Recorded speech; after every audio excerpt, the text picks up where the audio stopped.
2024년은 12월 마지막까지도 힘들게 하는군요. 참 어려웠던 2024년 같습니다. 자, 오늘 주제는 다이나믹 2024년 증시 내년 희망의 섹터와 종목은 한 주간 투자 전략 시간입니다. 자, 이번 주 월요일이면은 2024년 증시는 끝이 나고요. 이틀 쉬고 목요일인가요? 그때부터 다시 2025년 장이 시작됩니다. 2024년에 정말 힘들었던 한국 증시로 볼 때는 정말 힘들었죠. 여러 가지 이슈 사건도 많았고 마지막까지 힘들게 한 또 안타까운 사건도 있고 해서 많이 아쉬웠다. 2025년은 또 다른 증시의 모습을 한번 보여주면 어떨까라는 기대감 한번 가져봅니다.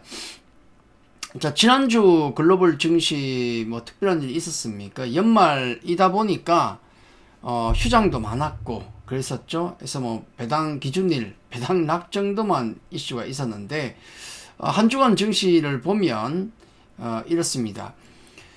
대부분 다 뭐 필라델피아 반도체라든지 그 다음에 대만 정도를 제외하고 대부분 그 글로벌 증시는 강보합 수정 정도로 끝났죠. 우리 증시도 마찬가지 지지부진했는데 그나마 또 그 와중에 또 코스닥은 살짝 마이너스로 끝나면서 항상 아쉬웠다. 달러 강세도 우리에겐 좀 부담이 될 수밖에 없죠. 우리 원화 같은 경우가 계속 약세를 보이는 이유, 뭐 그건 다른 나라 통화도 다 마찬가지겠지만은 특히 우리는 달러 강에 의한 약세도 있겠지만은 우리 내부 정치적 리스크 때문에 계속 원화의 약세가 시장을 불안케 하고 있다. 그렇게 보면 되겠죠.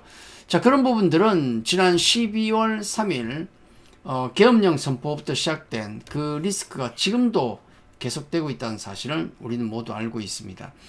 자, 금요일 미증시는 연말 사실 미국 시장이야 계속 좋았지 않습니까? 1년 내내 거의 좋았다 볼 수 있는데 연말 되니까 차익 실현 물량이 좀 나오면서 지난 금요일은 약세였다. 테슬라 한 5% 빠졌는데 문제가 되겠습니까? 자, 엔비디아 마이너스 2% 빠졌고 브로드컴 같은 경우도 마이너스 1.4%, 팔란티어가 3% 빠졌지만은 이런 종목들은 모두 강세를 보이고 있고요. 반면에 이제 마이크론 같은 경우가 쇼크 이후에 주가가 급락을 했었는데 지금도 헤매고 있습니다. 어플라이드 머티리얼즈 장비업체 같은 경우도 밑에서 헤매고 있죠. 그래서 반도체 뭐 AI주라고 모두 좋은 것은 아니다. 그렇게 말씀을 드릴 수 있겠고, 테슬라 같은 경우가 금요일 약 5% 빠졌지만은 많이 올랐지 않습니까? 그리고 리비안 같은 전기차 관련주도 살짝 빠지긴 했지만은 2% 정도 빠졌지만은 전체적인 우리나라의 2차 전지주의 하락에 비하면 미국의 전기차주 같은 경우는 최근의 흐름이 나쁘지 않았다. 자, 그리고 애플 같은 경우 금요일 밀렸지만은 뭐 사상 최고치에 놀고 있는 것이고, SMR 관련주라든지 코인 관련주, 퀀텀주 이런 종목들은 조금 조정이 나오는 모습이었고요. 드론 관련주는 여전히 좀 견고했다. 그렇게 보시면 될 것 같습니다.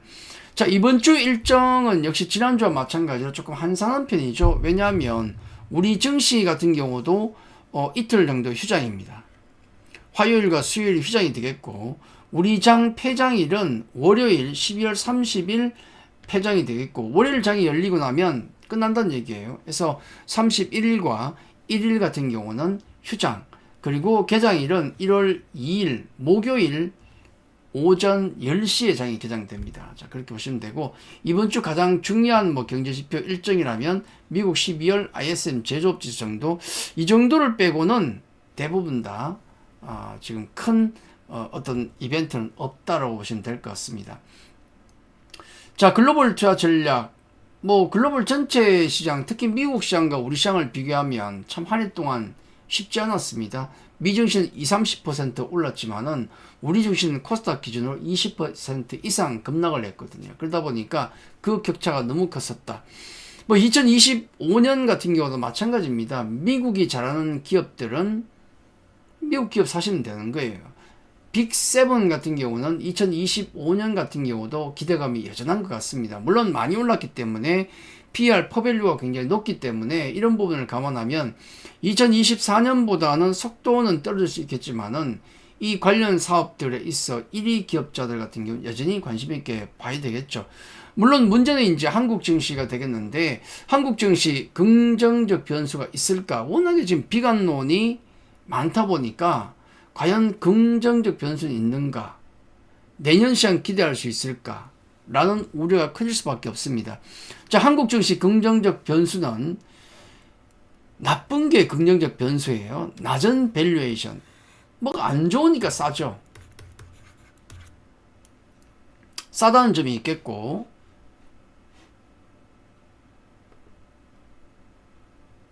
네.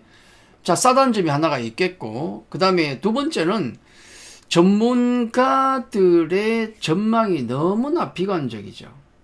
뭐, 예를 들어서, 뭐, 약간 야매성 전문가라면 그냥 근거 없이 좋다라고 얘기하면 되겠지만, 증권사나 아니면 제도권이든 그런 전문가들 같은 경우는 긍정적인 전망을 내놓으려면은 근거가 있어야 되는데, 그게 참 낮습니다. 그러다 보니까 전문가들이 비관적인 전망을 내놓을 수밖에 없는데, 역시 이건 역시도 역설적으로 오히려 내년 증시를 생각하면 희망적인 것이 아닌가.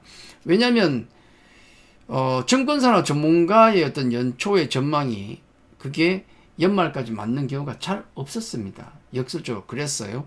그리고 우리 증시가 안 올라갔다는 얘기는 그만큼 싸다는 게 되기 때문에 이건 아마 내년 증시는 오히려 반대로 긍정적인 변수가 될 수 있다고 생각합니다.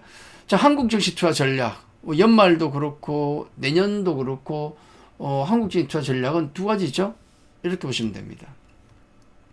연기금과 같이 우량주 매수 앤 키핑, 아니면 두 번째 한국이 잘하는 것만 매매, 두 가지가 되겠는데, 자, 연기금 전략은 심플하죠. 쌀 때 사서 비쌀 때 판다. 정상적일 때 판다. 연기금 지금 PER 8배에서 매수를 계속하고 있죠. 11월부터 지금까지 무려 4조가 넘는 금액을 사고 있는데, 나중에 아마 PER 10배가 되면 매도를 할 겁니다. 쌀 때 사서 비싸게 판다. 왜냐하면 우리 증시 내놓을 게 싼 거 하나밖에 없지 않습니까? 네. 그래서 지난번 2300 떨어질 때를 보면 이게 PER 7.7배, 금융위기에 버금가는 만큼 빠졌죠. 지금보다 더 빠진다는 얘기는 금융위기에 버금가는 것이다. 지금 상황이 그렇습니까? 그렇다고 볼 수도 있겠죠? 근데 우리가 그렇다고 해서 6배 아래로 내려가겠습니까? 6배로 가겠어요? 쉽지 않다고요, 그 부분은. 그래서, 연기금과 같이 이런 그 연기금이 사고 있는 종목 뻔합니다. 우리가 알고 있는 초대형 우량주 중심으로 많이 사고 있는데, 이런 거 사놓고 PER 10배까지 기다리면 돼요. 그게 언제쯤 될까? 1년 안에는 옵니다. 한 달 후에 올지, 아니면 11개월, 12개월 후에 올지 모르겠지만은 1년 사이클로 본다면 최소한 한 번 온다. 자, 그 전략. 지금 이렇게 암울한데 과연 올라갈 수 있을까요? 갈 수 있죠. 왜냐하면 2022년 말 같은 경우도 굉장히 암울했는데 그때도 12월 장도 빠졌어요. 정말 어려운 장이었는데 그 이듬해 1월부터 2차전지 반도체가 급등이 나왔던 거죠. 알 수 없다 장은. 자, 그렇게 말씀드리고, 그래서 우량 대형주 같은 경우 어떤 종목을 살지 준비는 해야 된다. 지금 아니지만은 가능성을 생각하고 종목은 추려놔야 된다. 자, 두 번째는 대체 불가 섹터 공략입니다. 뭐 미증시, 미국에서 잘하는 기업들, 미국이 잘하는 것, 그건 미국 주식을 사면 되는 거고, 일본이 잘하는 기업이 있으면은 어떤 특정 섹터 아니면 특정 어떤 사업에 일본이 잘하면 일본 기업 사면 되는 것이고, 역시 우리도 마찬가지로 대체 불가 섹터를 공략하는 게 가장 좋겠죠. 자, 2025년 유망 섹터라 그러면은 대체 불가의 섹터. 가장 얘기가 많이 나오는 게 뭐 이 안에 있는 거죠. 조선 바이오 게임, 엔터, 콘텐츠, 방송 등등이 되겠는데, 첫째로 조선입니다. 자, 조선 같은 경우는 트럼프 효과죠. 이건 대체할 데가 없어요. 트럼프, 그러니까 미국 같은 경우가 선박을 건조하거나 수리할 때 방법이 없다는 거. 특히 중국을 빼면 방법이 없어요. 한국과 일본 정도밖에 없다는 걸 생각하면 얼마나 조선 섹터 같은 경우는 지금 주목을 받고 있는가가 명확하죠. 내년 같은 경우도 아마 긍정적으로 좀 보시는 게 낫지 않을까. 문제는 이제 좀 밸류가 높긴 하지만은 답이 없잖아요.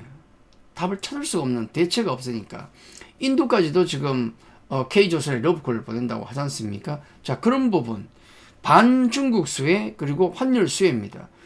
환율이 올라가면 수출전 좋죠. 다만 물건이 팔려야 되는데 조선 같은 경우는 더 잘 팔리고 있으니까. 자, 엔터입니다. 자, 엔터 섹터 같은 경우는 최근에 보면 방탄소년단이 2명만 전역을 했고 5명은 아직도 전역을 안 한다는 상황인데도 불구하고 지금 솔로 앨범 같은 경우가 여전히 스포티파이 그다음에 빌보드 차트에 모두 올라가 있다는 점. 근데 중요한 건 내년 6월이면은 대부분이 아니죠. 7명 모두가 함께 전역이 되는 거죠. 이미 2명이 전역을 했고 지금 남은 5명은 모두 내년 6월에 전역을 합니다. 결국 내년에는 이 BTS 완전체가 활동한다는 점에서 엔터 섹터에 대한 관심은 더욱 높아질 것이다. 하이브뿐만 아니라 전체 섹터의 관심이 높아진다는 거죠. 역시 마찬가지로 내년 중국의 한한령 해제 가능성은 뭐 어떤지 모르겠지만은 가능성은 있으니까 중국 수혜주기도 하고 역시나 환율 수혜주다라는 측면에서 놓고 보면 계속 관심 있게 보여야 될 섹터입니다. 자, 그리고 턴어라운드 낙폭과 내주 개별주라는 요 컨셉이 내년엔 중요한데, 자, 바이오주는 완벽한 개별주죠.